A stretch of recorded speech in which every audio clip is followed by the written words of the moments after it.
I basically threw it back at him and said, "That's fake."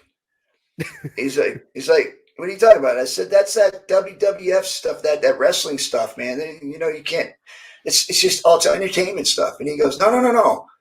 This is real." And I looked at him and said, "How do you know that?" He goes, "Because they told me." And I said, "Of course they're going to tell you that." You know, it was like I was fighting with him actually, and telling him that that's not, it's not, they can't do that, right? And so I ended up saying, "Okay, I'll call him," because he kept pushing me and say, "Dude, I'm telling you, it's real. You should do it." And I was like, "Well, all right, I'll make him a call, right?" I'm just thinking, I'm going to find out. Because, I was fighting in Japan at this time, right? And I'm like, Yeah. I'm the number one contender over there. And I'm like, "Yeah, let me call these chumps. And I'll say I'll do it and watch what happens." So, especially when they find out who I am, they're going to like, "Oh, well, yeah, but we don't want to use you. You're not our type." I was just thinking of like, they're just going to say no to me, right? And so I remember talking to Art Davies and asking him, "Hey, is this real?" He goes, "Yeah, it's real." And I go, "Are you sure, man?" I said, "Because, you telling me I could just kick a guy when he's on the ground?" And he goes, "Yeah." And I was like, and in my head, I'm going, "This guy's BSing me, man. There's no way that's happening." And so I said, "Listen, I'll do it." And he goes, "Yeah, but we're only taking, guys that have been champions or have some sort of discipline, fighting, professional fighting discipline." And I was like, "I do." And he goes, "Well, what do you do?" He says, "I'm over in Japan, and I'm the number one contender, at least at this time." Before I won, because a couple of weeks before that, I won the championship, then went to Japan and fought. And so I said that I was the number one contender over in Pankerstyle, which is a mixed martial arts fighting. Yeah. And he looked at me and he said, "Let me get back to you." And so I think, like I said, it's a long time ago. Yeah. So it wasn't long after that he got back to me and said, "Yeah, you're in." And come to find out, years later, that they brought me in just so that Royce would have competition. That there was somebody there other than just strikers for Royce to have to go with, so that he wouldn't just like walk through everybody, which he did anyways, because he put me away pretty quick. But the understanding of that was like, "Oh my goodness, you can't do that. There's no way you could do that."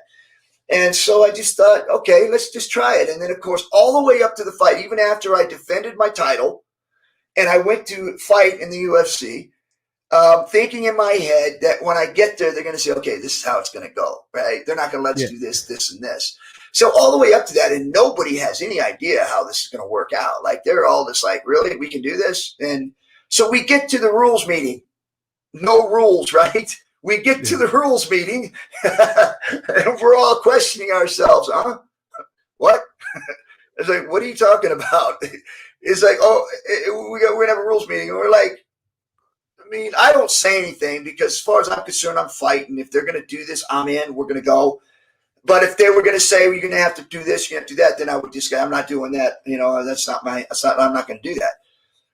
But we get right up to do it, and then they have this rules meeting, and then all of a sudden they start putting rules in, and we're like, I remember Zane Frazier?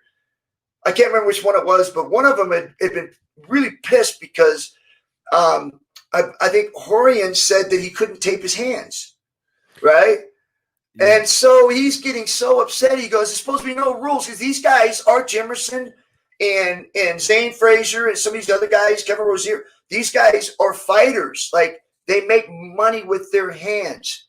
And now you're telling them that they can't take their hands. They may break them for $1,000 or $2,000, where they're making tens and twenties and $50,000 for fights. And now you're telling them you can't protect your money, your hands. But then they took my shoes away. And I'd never, ever been on a surface without wrestling shoes. Like, that's what we fought in. That's what I captured the title in. That's all I'd ever done. Yeah. And then, obviously I didn't understand this till after the fight was over, but I remember going into that thinking, I'm already here, and they're going to fight. They're going to let this happen. I'm doing it. I'm not missing it, right? And of course, as a young guy, not understanding, because I didn't have that much experience, and even though I was a champion in Japan, I'd only been there 2 years, and I was learning fast. But this kind of fighting was so much different. So I get in there and I start fighting, and I'm thinking, I beat Kevin. There's no problem, not Kevin, but Patrick Smith. My first one, I take him out, and he's supposed to be really tough, which he was. And then I go against Royce, and I remember as I was taking him down and thinking I'm going to destroy this guy, I got this rope wrapped around my neck.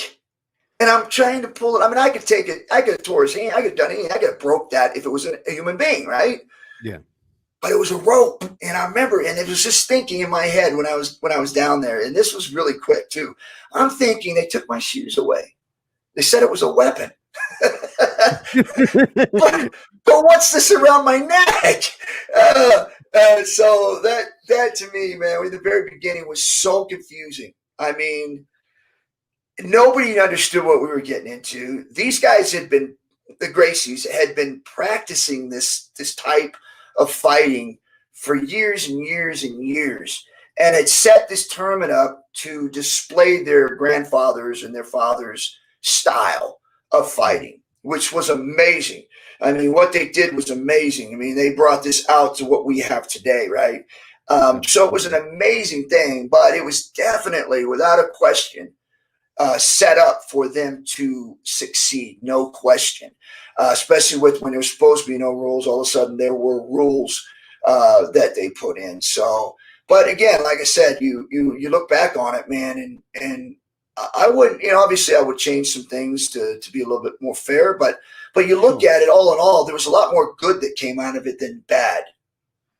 What was your first initial reaction when you saw Royce Gracie? And him coming down to the ring wearing the gi and the black belt, and having the Gracie train, coming to the ring. Like, what was going through your mind there? Were you obviously you're not the kind of guy to get intimidated by that, but was that like, okay, this is like, this guy's legit, or were you like, what the fuck's this clown doing? That's exactly what it was. It was like, that's not helping you. I don't know what you're doing, but they can't all fight. You got to come in here alone. So, yeah. Of course, then there's humble pie after that. I mean, like, I was cocky. There's no question that I was cocky. I mean, I was so cocky that when they took my shoes away, I was like, it don't matter. I'll beat anybody.